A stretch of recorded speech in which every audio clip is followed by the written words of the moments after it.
Everyone's got a favorite Pokemon. It could be the nostalgia of your first ever partner who stayed by your side for an entire adventure. Maybe it's due to their appearance in the anime and movies. Perhaps you just think they're the strongest, coolest, or cutest. It could really be for any reason, but everyone does have a favorite. And what's so wonderful about the TCG is that in some capacity, every Pokemon gets a chance to shine. Well, almost every Pokemon. You see, even the fellas who designed the TCG have favorites. And let's be honest, it's pretty clear which Pokemon are getting special treatment. Do we really need another Charizard set? Personally, I've always gravitated to the more forgettable fellas. So I wanted to go out and explore the opposite end of the spectrum. Which Pokemon are consistently neglected and mistreated when it comes to the TCG? Who has literally never had their turn in the spotlight? There are over 1,000 Pokemon though. How am I going to figure this out? Well, I'll tell you what, I'm not just going to be looking at how many times they were printed. That'd be way too easy. This is a serious deep dive. We're going to be analyzing each and every one of their cards. First, checking for anything like an EX, GX, Radiant, Break, or really any other notable rulebox variant. Then, if they fail that test, we'll dig a bit deeper and look for any alternate arts, promos, or special printings, and even examine their competitive viability. I'll do my best to search for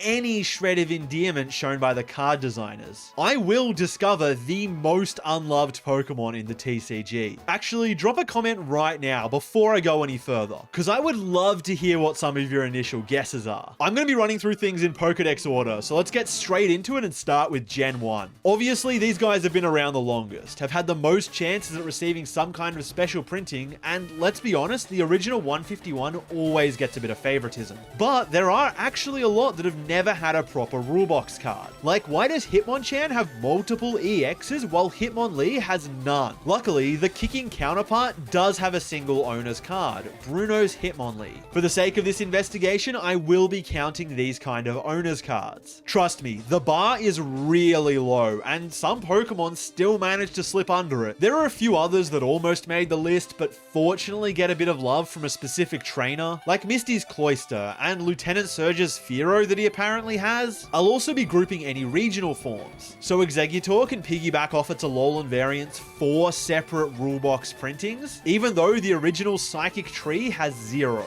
And while Alolan Dugtrio doesn't have heaps going on beyond its luscious locks, regular Dugtrio has it covered with an owner thanks to Brock, as well as this Dark Dugtrio. Yep, those Light and Dark cards from Team Rocket, Neo Destiny, and Team Rocket Returns all count, which actually helps to exempt a lot of other Gen 1 Pokemon that don't have traditional rulebox printings. In fact, after crossing all those off, that actually covers every single first gen Pokemon, except for one. Parasect has never had a rulebox. Any kind of owner's Pokemon, or even a special tag like Light, Dark, Single Strike, Rapid Strike, nothing.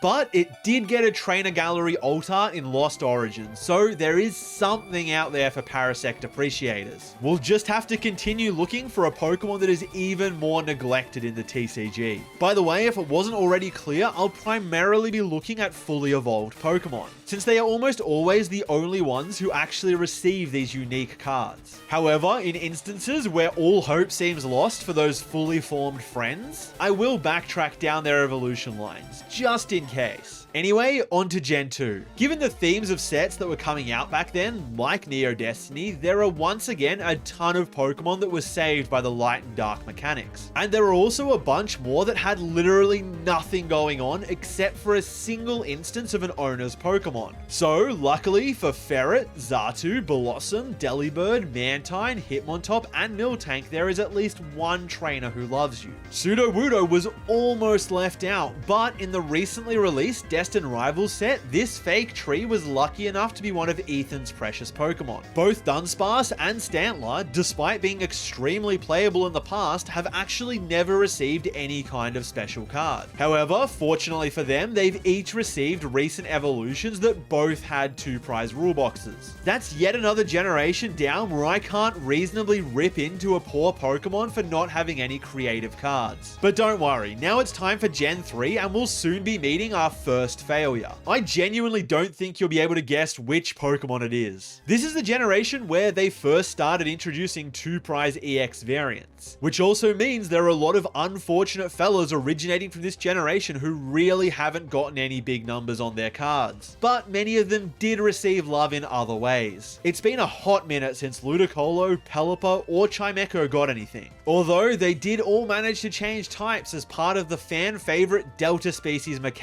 so that's enough to keep them safe. Arch enemies Zangoose and Seviper were almost the first victims, but managed to be rescued by Team Magma and Team Aqua respectively. And even though Dustox earned an EX, Beautifly has absolutely nothing going on except for this one movie promo. But you know what? That counts. It's still not the least loved Pokemon in this generation. While both Ninjask and Shedinja have never received any conventionally fancy cards, just about every one of their printings is extremely interesting, with unique mechanics for Ninjask to cheat its deceased counterpart into play. Plus, they finally got an illustration rare in the upcoming Mega Evolution set. So despite never having a rule box, these fellas are absolutely acknowledged in the TCG. Similarly, despite having no multi-prize variants, Solrock and Lunatone are almost always printed with a unique mechanic where they both need to be in play simultaneously. And they each got a lovely Galarian Gallery art rare in Crown Zenith. Volbeat and Illumise are in the same boat, and even though they haven't gotten an official art rare like the other couples, it'd be wrong to call them unloved given how mechanically interesting so many of their cards are. Plus, thanks to the innovation of that one Jet Energy Palkia build, their most recent printings in Twilight Masquerade each managed to earn the couple their first Limitless page entries. However, I'm not going to have as many kind words to these next few Pokemon. Spinder has really got nothing.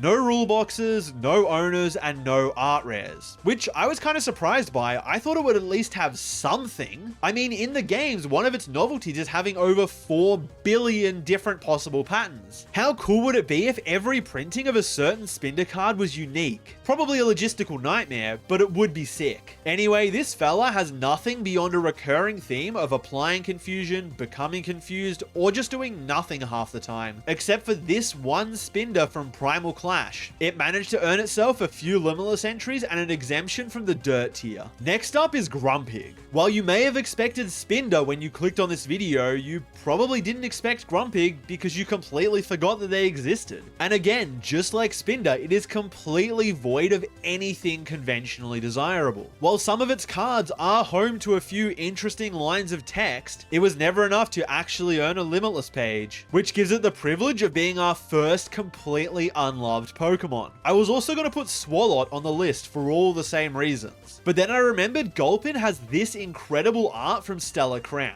I'm not 100% sure if I should be letting pre-evolutions influence the list, but for the sake of keeping things a bit more exclusive, I'll give the big-mouthed bloke a pass, especially since they have such a majestic mustache. You know what? If you enjoy majestic mustaches, or just all of the effort that I put into researching this video, you should make sure that you're subscribed, because I don't want to end up like some of these incredibly unloved Pokemon. The last one I want to talk about for this generation is Luvdisc, who, by all of the metrics I've been using so far, completely fails the vibe check. Until you take a look at this one printing from Pop Series 2. It is one of, if not the only card to directly reference the extinct format of double battles in the TCG. The attack Paralyzing Kiss reads the following. For 1 colorless energy, if there are 2 defending Pokemon in play, choose one of the defending Pokemon, that Pokemon is now paralyzed. If there is only 1 defending Pokemon, this attack does nothing. Seriously, this level of uniqueness cannot go unrecognized. There is no way I will call a literal heart-shaped Pokemon the least loved in the TCG. Let's move on to Gen 4. Sinnoh's a quick one since most of the new Pokemon immediately pass the vibe check.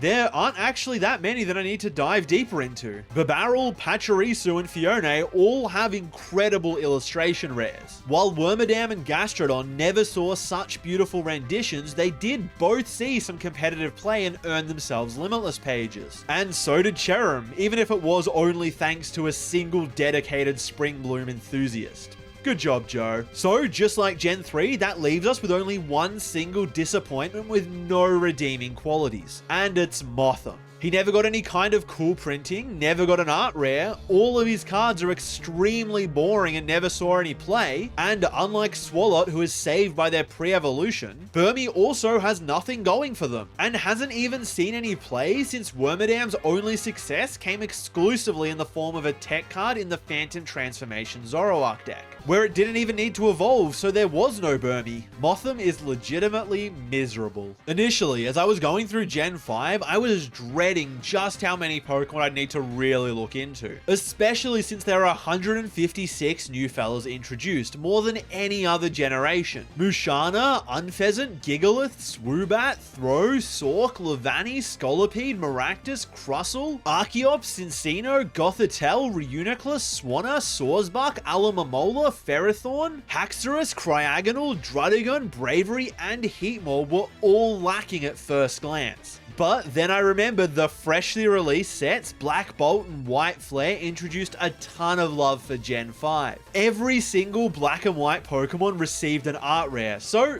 they're all good. Let's just take a second to stop and look at these though, because they are beautiful. I really hope they do this again with a few other generations down the line. It's such a great idea, and honestly, I don't think they missed with a single one of these arts. On to Gen 6, and there are a fair few X and Y fellas who are saved purely based on their Day 2 appearances tracked by Limitless. Fairy Transfer Aromatisse, Tasting Slurpuff, Hand Block Barbanacle, and shout out to Grant Manley for being the sole savior of Poison Barrier Dragalge. Individually, Gorgeist and Diggersby completely failed, however, they each have multiple extremely playable pre-evolutions, so I'm going to give them the pass even though they themselves were never actually included in these decks. There were a few more recent art rares for Vivillon, Klefki, and Heliolisk, who is my personal favorite Pokemon from this generation. Absolutely love this art. However, not every Pokemon has something to show off. Pangoro, Go-Goat, and Furfrou have nothing going on. They'll all be joining Grumpig and Mothim at the bottom of the barrel. But even more surprisingly, neither does Avalugg. I really thought after getting a Hisui in regional form, at least one of them would have something. But no, in the bin you go. Now for Sun and Moon, where the GX mechanic was first introduced. As a fun little side note, every single Ultra Beast had at least one GX and one non-rulebox printing. Anyway, we've got a handful of pretty alt arts for otherwise unlovable creatures. They may have never had a rule box, but Mudsdale, Shiinotic, Minior, and everyone's favorite fish, Bruxish, all got to star in these illustrations. Araquanid and Pyukumuku were both playable enough to make it to Day 2 of some major tournaments, and while Toucanon is seriously struggling, having a surprisingly low count of only 3 total cards, all of which were terrible, it is saved by its pre-evolution Trumbeak's Mountain Pass ability from Lost Thunder. However, we do still have 2 completely miserable Pokemon who missed the mark in every category. I was shocked to see a Pikachu clone, but Togedemaru really doesn't have anything going on past its circular shape and Pikachu adjacent features. And in an incredibly unfortunate turn of events, the Australian icon Kamala is also void of anything cool. I still personally love them, but that may not be enough to save them from the bottom tier. Over to Sword and Shield, and as we enter the V era of Pokemon, we also get a ton more bonus arts in the form of shiny and trainer gallery printings, keeping many of the new additions from being left in the dust. Despite never getting a V, Radiant, or anything like that, Thievul, Barraskewda, Obstagoon, Runagrigus, Frostmoth, and Arctozolt all got one of these bonus arts. But speaking of Arctozolt, I would love to know why Dracovish and Arctovish each got a V, and Dracozolt even got a VMAX, while Arctozolt only received this one single card. Someone please explain this fossil favoritism. These pair of horses and Calyrax only had a single boring card each, but I think it would be wrong to not recognize them as their fused forms, Shadow Rider and Ice Rider, which both got plenty of love. And that's actually it for all the Pokemon introduced in Galar. No stinkers here. Although, when it comes to the Hisui region, while most of the exclusive forms are fine, I do have to stretch a bit to make a case for a couple of the fish. Basculegion is lucky to have just barely snuck on a couple of Limitless pages for Dialga V-Star decks. And its Hisuian pre-evolution actually saw a ton of play for its free Gather the Crew attack. Overquill, on the other hand, doesn't really have anything. And neither does Hisuian Quillfish, or even regular Quillfish for that matter, but this one Quillfish was part of the single strike fellas. That's really the most notable thing for this entire family, but I don't even know if I can stretch that far since it isn't technically the pre-evolution of Overquill. I kinda wanna just put it on the list for being so incredibly mid. So I will. Time for the most recent generation, and we're back in an era full of EX Pokemon. But now there are even more illustration rares to ensure that every single Pokemon can be properly appreciated. Honestly, there weren't even that many Pokemon without an EX variant to begin with. A few of the Paradox fellas like Brute Bonnet, Fluttermane, Slitherwing, Iron Bundle, Iron Jugulus, and Iron Moth all missed out. But they were each treated to some excellent art rares. Baxcalibur and King Gambit are also surprisingly lacking rulebox versions, but these illustrations more than make up for it. I thought that Brambleghast may have been the final entry for the list, but actually, despite not having anything playable beyond a meme deck and no pretty artwork of its own, the pre-evolution Bramblin was lucky enough to receive one, so I'll let it slide. But I've really found the last one this time. Lokix. No EX, no art rare for either itself or its pre-evolution Nimble, and all of its printings completely suck. So why did Adam Moritz have to go out and give it a single Limitless page entry? What makes this even better is that this is Adam's only day 2 appearance. You know what? Shout out to Lokix's #1 fan. You've earned it, man. Anyway, with every single Pokemon now accounted for, that leaves us with a final list of just 9 that are completely unloved in the TCG. Grumpig, Mothim, Go-Go, Pangoro, Furfrou, Avalugg, Komala, Togedemaru, and Overquill. I'm really not sure how to narrow the list down further from here. It wouldn't be fair to go off of how many times they've each been printed since some are way older than others. I could just vibe check it, but my own personal preference towards Kamala is definitely gonna show. So how about you let me know down in the comments? Which Pokemon do you think deserves to be dishonorably crowned the most unloved in the TCG? I'd love to hear your reasoning as well. But you know what? I hope that each of these fellas receives an EX, art rare, or maybe even a Mega Evolution in an upcoming set, because every Pokemon's got to be someone's favorite, and I think they all deserve a bit of love in the TCG. This is pretty different to a lot of my other videos, but it was a ton of fun to make. So if you've enjoyed it, make sure you let me know by dropping a like and doing all of that other stuff. Plus, if you really want, you can support me as a YouTube channel member or over on Patreon. I've got a few other ideas, and I'd be more than happy to make another video like this in the future. Cheers, fellas.